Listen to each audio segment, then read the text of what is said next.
శ్రీకాకుళం జిల్లాలో ఇద్దరు చైన్ స్నాచర్లను అదుపులోకి తీసుకున్నారు పోలీసులు. సోంపేట మండలం పాలవలసలో ఓ మహిళ నడుచుకుంటూ వెళ్తుండగా బైక్ పై వచ్చిన ఇద్దరు దుండగులు ఆమె మెడలోని ఉన్న 42 గ్రాముల చైన్ ను లాక్కెళ్లారు. సమీపంలోని సీసీ ఫుటేజ్లను పరిశీలించగా చైన్ లాక్కెళ్లిన ఇద్దరు యువకులు ఒడిశాకు చెందిన వారిగా గుర్తించారు. జల్సాలు గంజాయికి బానిసై ఈజీ మనీ కోసం అడ్డదారులు తొక్కుతున్నారని తెలిపారు పోలీసులు.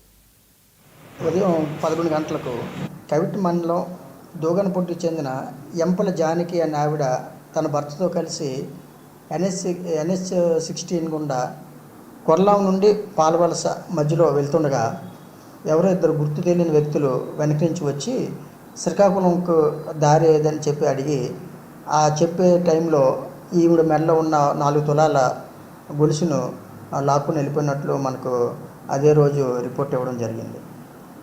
ఆ రిపోర్ట్ మీద ఎస్ఐ గారు టీము మొత్తం ఎంక్వైరీ చేశారు.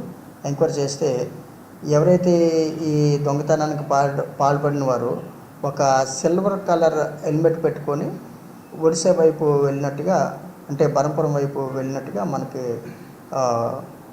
ఇన్ఫర్మేషన్ వచ్చింది. సో అప్పటి నుంచి సెర్చ్ చేస్తున్నాం, వాళ్ళ కోసం ఎంక్వైరీ చేస్తున్నాం.